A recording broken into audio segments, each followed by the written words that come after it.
गोपाला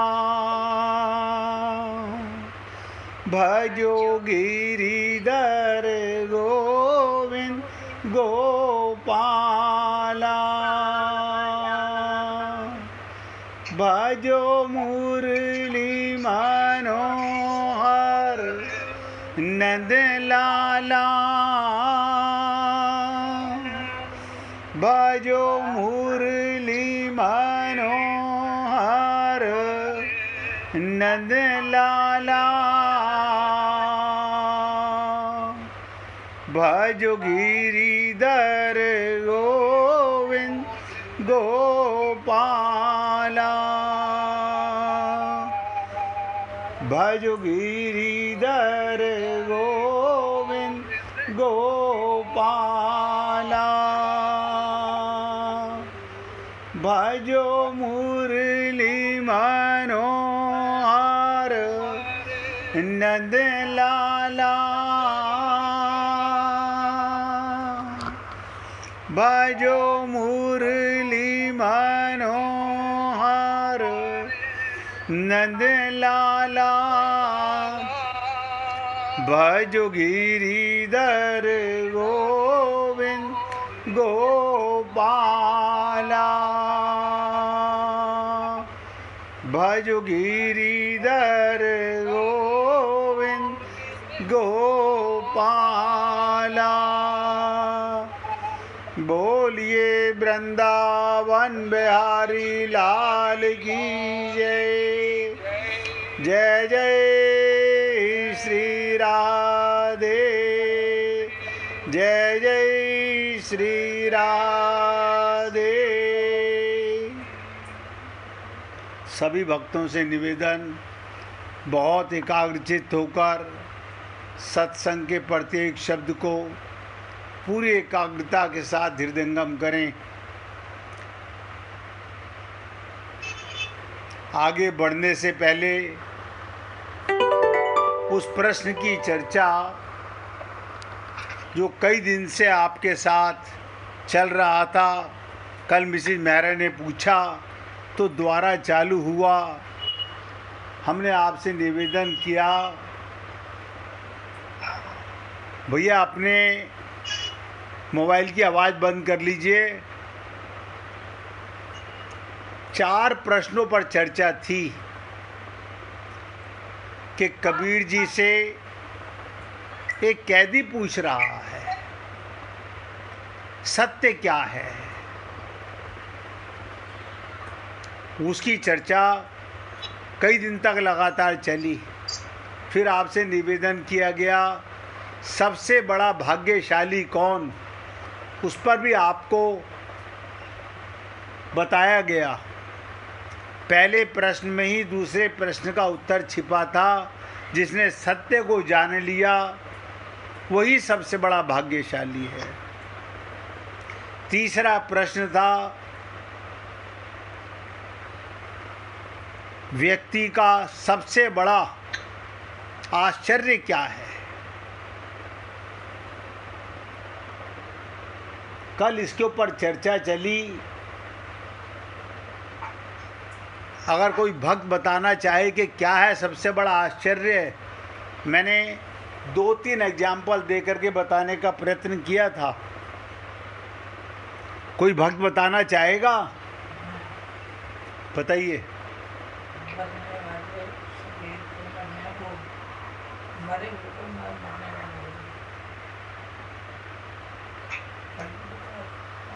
यानी कल भी आपने बताया था। अब ध्यान से सुनिएगा।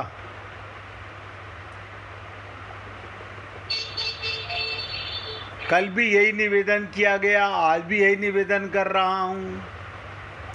हाँ बोलिए। राधे राधे जी। सबसे बड़ा आश्चर्य क्या है? गुड्डी जी ने कल भी कहा, आज भी उन्होंने जवाब दिया, मरे हुए पर मरने वाला रो रहा है। प्रत्येक व्यक्ति हर सेकंड मृत्यु की ओर जा रहा है, हर सेकंड मृत्यु की ओर जा रहा है। और वो अपने को सोचता है कि मैं नहीं मरूंगा। इससे बड़ा आश्चर्य मैंने कहा, यही यक्ष ने राजा युधिष्ठिर से पूछा था, किम आश्चर्यम, और युधिष्ठिर जी ने इसका जवाब दिया था। बलराम जी ने भी भगवान श्री कृष्ण से पूछा था, लेकिन आप और हम लोग अभी तक ना सत्य को जान पाते हैं, ना सबसे बड़ा भाग्यशाली कौन है उसे जान पाते हैं, और सबसे बड़ा आश्चर्य क्या है। ये 3 प्रश्न काशी नरेश से वो व्यक्ति कर रहा है जिसको मृत्यु दंड दिया जा रहा है। तुरंत काशी नरेश ने कहा, नहीं, इसको अब मृत्यु दंड नहीं दिया जाएगा। इसके कारण तो हमको वो मालूम पड़ा, हम काशी नरेश होकर भी नहीं जानते थे। हमारे यहाँ बहुत विद्वानों की संख्या है, लेकिन कोई जवाब नहीं दे सका। तो मैंने कल आपसे निवेदन किया था, एक चौथा प्रश्न, वो व्यक्ति जिसको राजा ने मृत्यु दंड से क्षमा कर दिया,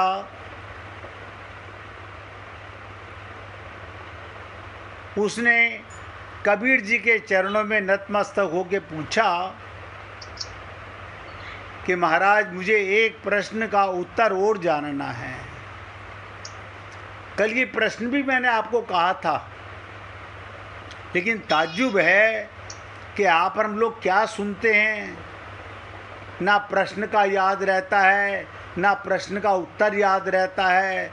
हम कहाँ व्यस्त रहते हैं समझ नहीं आता।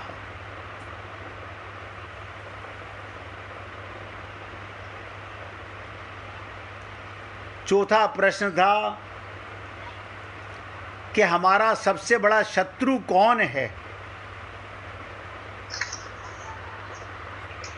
अब आप सोचिएगा, आपका और हमारा सबका कोई शत्रु है, और वो सबका कॉमन है।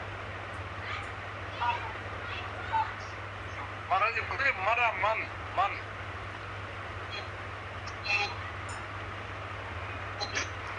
राजकुमार जी, बहुत ध्यान से सुना कीजिए, और फिर निवेदन कर रहा हूं, हमारा सबसे बड़ा शत्रु कौन है? आपकी मैं, आपका अहम और आपका अहंकार, यही सबसे बड़ा शत्रु है। जब तक व्यक्ति में मैं रहेगी, जब तक व्यक्ति में मैं रहेगी,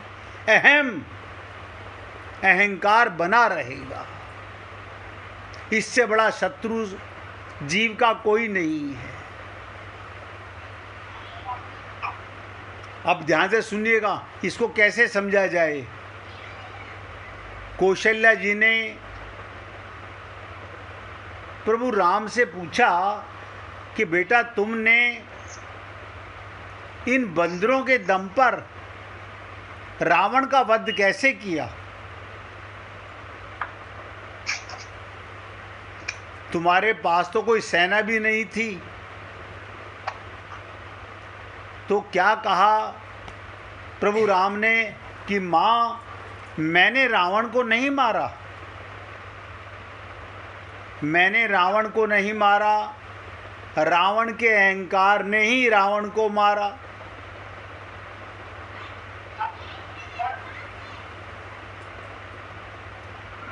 ये अहंकार, गलत ज्ञान, गलत मैं के कारण, आपको आत्मा का ज्ञान तो होता नहीं, ये शरीर का, और इस शरीर के भ्रम के कारण ये जीव 24 घंटे मैं, एक तो होता मैं माने व्यवहार में मैं कहना, और एक अपने आप में मैं ही सबसे बड़ा अहंकार है।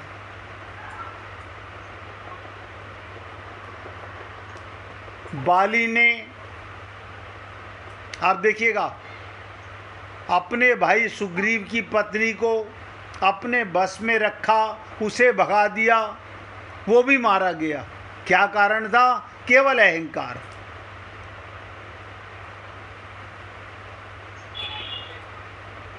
केवल अहंकार के कारण। दुर्योधन अपने पूरे भाइयों को मरवा देता है इस अहंकार के कारण। और इससे बड़ी विचित्र बात बताने जा रहा हूं, आप और हम सब भी अगर शरीर मानते रहेंगे तो अहंकार बना रहेगा और शरीर की मृत्यु होगी। आपको आत्मा का ज्ञान तो हुआ नहीं, और आत्मा की कभी मृत्यु होती नहीं। एक जरा सी त्रुटि कि मैंने अपना परिचय ही अपने को गलत मैं मान लिया, ये सबसे बड़ा अहंकार है।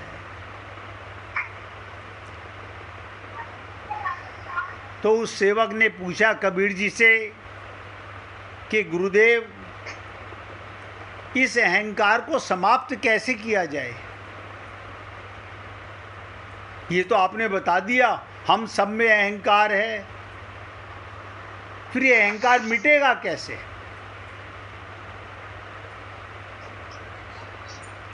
तो उन्होंने कहा निरअहंकारिता से। ये जो आपके अंदर अज्ञान भर गया मैं का, यही तो अभिमान है। अब आप इसके लिए कहेंगे इसका भी कोई दृष्टांत, वो भी सुन लीजिए। जब परशुराम जी ने भगवान राम से पूछा कि आपने ये धनुष कैसे तोड़ा, आप सबको पता होगा भगवान शंकर का धनुष समष्टि के अहंकार को कैसे तोड़ा जा सकता है? तो प्रभु राम ने बड़ी विचित्र बात कही, बोले मैंने नहीं तोड़ा।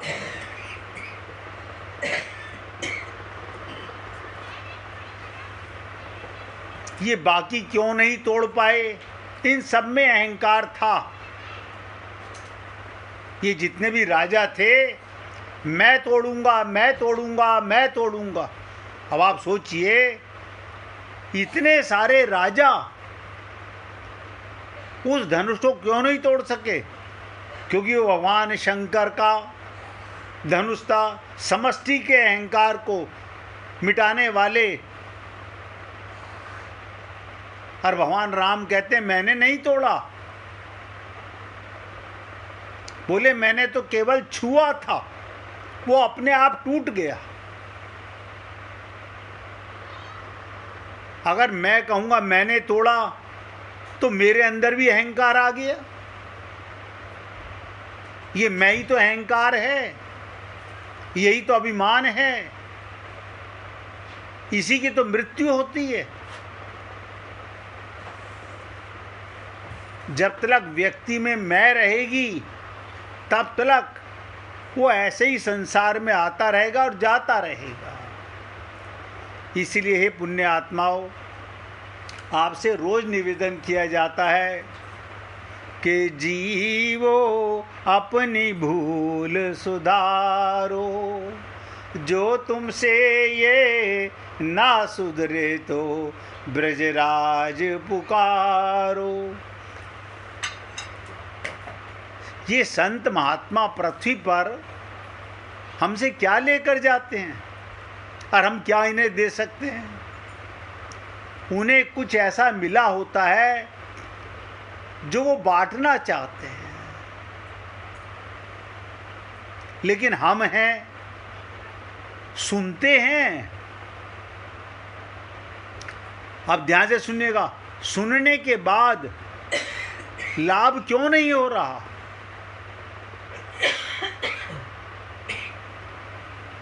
ये सत्संग, संतों का संग शब्दों के द्वारा अमृत के रूप में कान में आता है।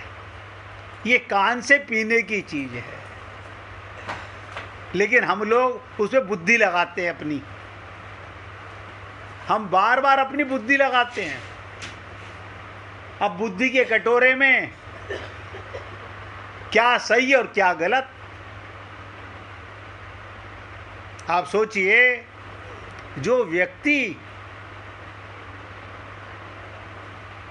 शरणागत होके सुनता है, अब देखो निचोड़ बता रहा हूं, जो व्यक्ति शरणागत होके सुनता है वो पीता है, कानों से अमृत रस पीता है। और जो व्यक्ति सत्संग सुन के बुद्धि लगाता है वो कुछ नहीं सुनता, क्योंकि हमने सारे संसार को मन बुद्धि से जानने का प्रयत्न किया। हम अमृत को भी बुद्धि से जानना चाहते हैं। ये छोटी छोटी बातें करके मैं आप लोगों से निवेदन करता हूं बार बार, लेकिन हम कितना दृढ़ संकल्प कर पाते हैं, कितना कटिबद्ध हो पाते हैं, ये आपका हृदय जानता होगा। निवेदन करना मेरा कार्य है, आपको अच्छा लगे जीवन में उतारिए, क्योंकि बार बार यही निवेदन किया जाता है कि शरणागत होके सुनो। हम शरणागत जानते ही नहीं, जहां तुमने मन बुद्धि लगाया वहां तुम्हारे अंदर अमृत गया ही नहीं।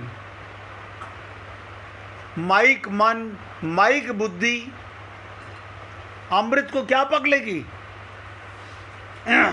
आप बताइए, मन आपके पास, बुद्धि आपके पास, परमात्मा आपके पास,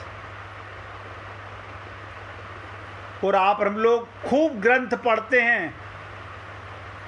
ग्रंथ पढ़ने से क्या मिलता है ये आप अच्छी बड़ी प्रकार समझते होंगे।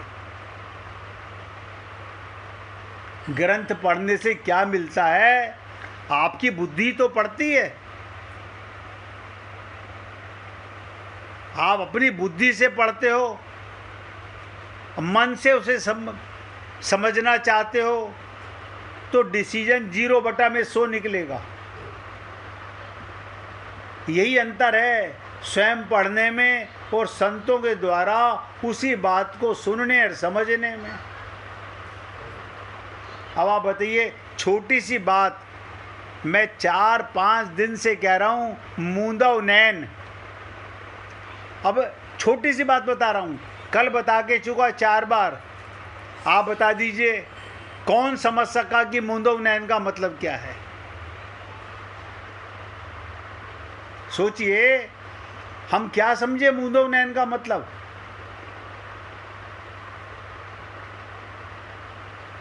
अगर कोई भक्त बताए तो मुझे अच्छा लगेगा कि हमने क्या समझा मूंदव नैन का मतलब। अब रामचरितमानस में हजारों बार पढ़ा होगा, लेकिन वो पढ़ा, चलो कोई बात नहीं। हाँ बताइए राजकुमार जी। गुरुजी, आपने जो बताया बताइए बताइए, क्या बताया था मैंने? अंदर की खोज कीजिए, भगवान अंदर है। बहुत हद तक आपने बहुत सही कहा, और मैंने यहाँ तक कहा ये रामचरितमानस का महामंत्र है। अपने हृदय को भगवान का घर बनाइए, जहाँ परमात्मा साक्षात विराजमान है। अंतर्मुखी बनिए। मूंदव नैन का मतलब अंतर्मुखी बनिए। हम बाहर आंखें खोल के जैसे सारे संसार को देखते रहते हैं, ऐसे ही बाहर मंदिर बनाते रहते हैं, अपना पता चल ही नहीं पाता। इसका मतलब था, जो संसार में आप फंसे हुए हैं उनकी कुछ उपेक्षा भी कीजिए। हम उपेक्षा नहीं करते। राजकुमार जी, आवाज़ बंद कीजिए अपने मोबाइल की। हम उपेक्षा नहीं करते। देखो विचित्रता कमाल की है, हम सत्संग भी सुनते हैं और मन में संसार को भी अपना मानते हैं। माया और परमात्मा यानी अंधकार और प्रकाश एक साथ नहीं आ सकता। माया में हम लिप्त हैं, भ्रमित हैं, संशय में रहते हैं, और ये स्वयं प्रभा ने बंदरों को महामंत्र दिया। पर उपदेश देना तो बड़ा सरल है, कोई भी दे सकता है, कठिन है उसे ग्रहण करना। आप और हम लोग देखो दवा कितने ध्यान से लेते हैं, जब डॉक्टर दवा बताता है हो क्या पूछो, हम कितनी एकाग्रता से लेते हैं। सत्संग इतनी एकाग्रता से क्यों नहीं ले पाते? कोई कारण तो होगा ना।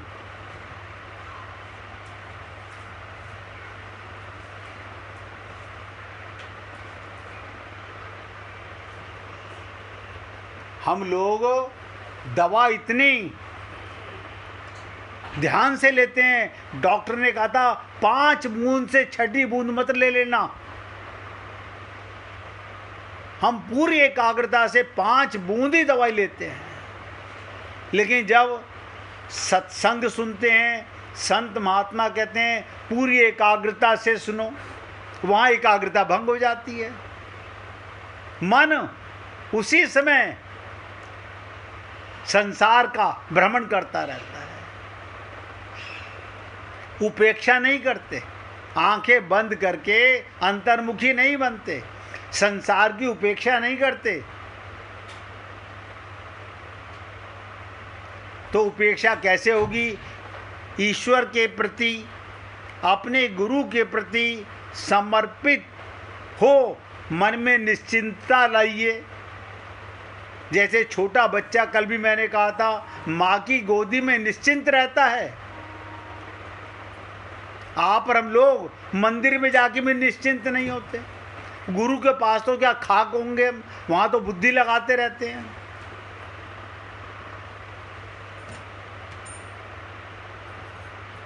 और मैंने कल भी कहा था, सब बंदर उस महामंत्र को सही सही ग्रहण नहीं कर पाते। रामचरितमानस तुमने खूब पढ़ी, सुंदरकांड का पाठ सबसे ज़्यादा हिंदुस्तान में होता है। मैं ऐसा नहीं कह रहा हूँ कि कोई नहीं जानता होगा, हजारों लाखों लोग जानते होंगे, लेकिन ये भी सत्य है 99.99% लोग नहीं जान पाते। क्यों? बुद्धि से पढ़ते हैं, शब्दों का ज्ञान हो गया है, उनका अर्थ पढ़ लेते हैं, उनमें छुपे भावार्थ को कैसे समझेंगे हम?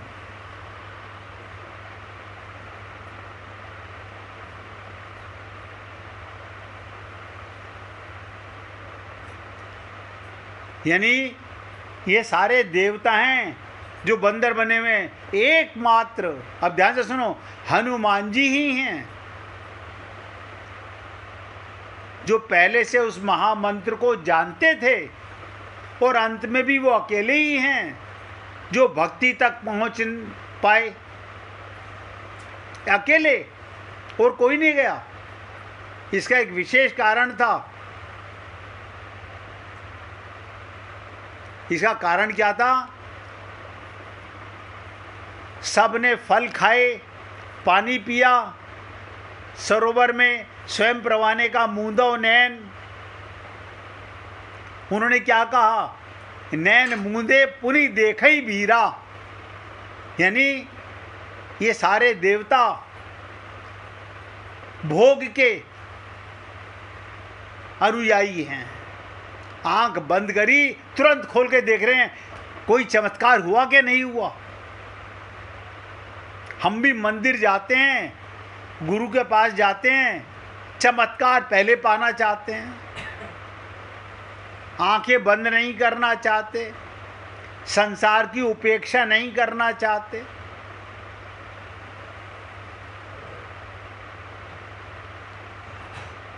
तुलसीदास जी ने बड़ी विचित्र बात लिखी, नैन मूंदी पुनि देखई वीरा। हमारी तरह बंदर भी हैं, आंखें मूंद कर फिर खोल लेते हैं, मानो देखना चाहते हैं कोई चमत्कार हुआ कि नहीं हुआ। हम भी तो यही किया करते हैं। हम दुनिया को बताते हैं हम 16 सोमवार कर रहे हैं, हम कार्तिक नहा रहे हैं, हम परिक्रमा करने जा रहे हैं। तो हमारे जानकार क्या पूछते हैं, क्या डिमांड है इस बार भगवान से, बताओ क्या डिमांड है। फिर वो पूछते हैं आपकी डिमांड पूरी हो गई। हम मुंह लटका के कहते हैं नहीं हुई तो नहीं है, अभी भगवान बिजी होंगे, हमने हाजिरी लगा दी है। मतलब हमारी मूर्खता की कहीं कोई सीमा नहीं है। जिसके लिए देह मिला, जिसके लिए संत महात्मा मिले, मिला हुआ नहीं मिला। जो परमात्मा सबको मिला हुआ है वो नहीं मिला, फिर क्या खाक मिला। जिसको छोड़ के मरोगे, इस संसार से जाओगे, वो मिला कहां। वो तो खिसक रहा है, हर सेकंड खिसक रहा है। तो हमारी तरह बंदरों ने भी आंख मूंद कर खोले, मानो देखना चाहते थे कि चमत्कार हुआ कि नहीं। हम भी तो यही करते हैं। कोई कह दे थोड़ा ध्यान कीजिए, थोड़ा पूजा में ध्यान कीजिए, थोड़ी देर आंख खोलकर देख लिया करते हैं, और कोई सिद्धि मिली कि नहीं मिली। हम एक दूसरे को देखते रहते हैं।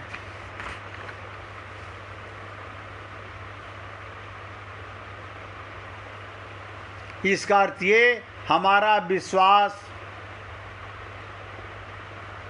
और श्रद्धा नहीं है, ना तो गुरु में है ना भगवान में है। हम चमत्कार में विश्वास करते हैं। हमारा मन पूरी तरह विश्वास नहीं कर पाता। सबसे बड़ी कमी क्या है, हम मन के गुलाम हैं। हम इस पापी मन को, बिगड़े हुए मन को गुरु की शरणागति में नहीं देते, अपना मन अपने पास रखते हैं।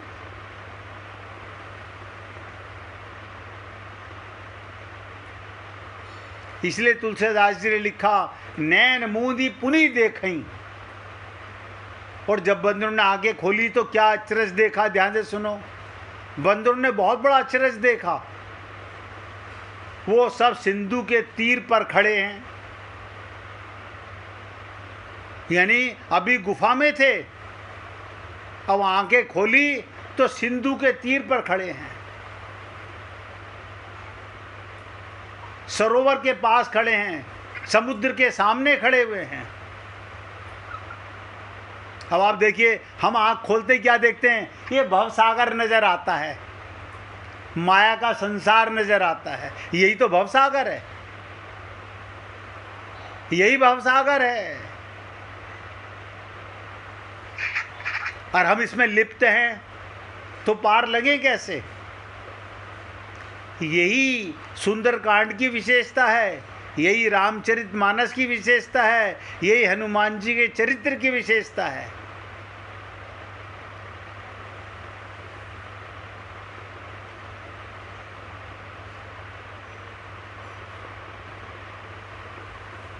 लेकिन सरोवर देखकर डर गए, सारे बंदर डर गए। उन्होंने ये नहीं देखा हम गुफा में थे, नैन मूंद कर खोले तो ये भगवान की कृपा का समुद्र है, सरोवर मिला हमारे को। अब हम भगवान की कृपा समझते तो आप आगे चल के सीता जी को पा लेंगे, तो कृपा का समुद्र मिल जाएगा। ये मानो एक संकेत है जो कहता है जीवन में समय समय पर, एक एक शब्द पे ध्यान देना, समय समय पर आप और हम लोगों को ईश्वर की कृपा का संकेत प्राप्त होता रहता है। कल भी मैंने बताया था कितनी चीज़ें हैं आपके और हमारे जीवन में जो पैसे से नहीं आती, जो पैसे से नहीं आती, ज्ञान से नहीं आती, अभिमान से नहीं आती, लेकिन हम नहीं समझ पाते। अब देखिएगा, वो खोजने किसको निकले थे? सीता जी को। स्वयं प्रभा ने क्या कहा? मूंदा नैन, आंखें बंद करी, खोली, सरोवर सामने, समुद्र नजर आ गया, सीता जी नजर नहीं आई। समुद्र नजर आया, सीता जी नजर नहीं आई। आप और हम लोग हजारों तीर्थों में गए, क्या नजर आया? आप किसी सागर के सामने जाओगे, या अच्छा होगा या साफ होगा? सागर तो सागर है, संसार तो संसार है। तो बंदरों को समुद्र दिखाई देता है, सीता जी नहीं दिखाई देती। और आगे चर्चा करूंगा, यही आप और हम सबकी जीवन की समस्या है। संसार नजर आता है, माया नजर आती है, भगवान नजर नहीं आते। सबकी यही समस्या है। सीता की खोज कौन करे? हनुमान जी के पीछे चले थे, लेकिन पहुंचा कौन? सुंदरकांड की जो यात्रा है, सीता जी की जो खोज है, शक्ति और शांति की खोज है, वही सुंदरकांड है। लेकिन कौन गुरु के पीछे चले, कौन संत के पीछे चले? जो अपना मन बुद्धि सरेंडर नहीं करेगा, बुरा मत मानिएगा, वो कामयाब नहीं हो सकता। 1 मिनट भगवान का कीर्तन करके फिर इस समस्या का हल निकालने का प्रयत्न करेंगे कि जो सबसे बड़ी समस्या बंदरों को लेकर के रामचरितमानस में आई, वही आप और हम सब की समस्या है।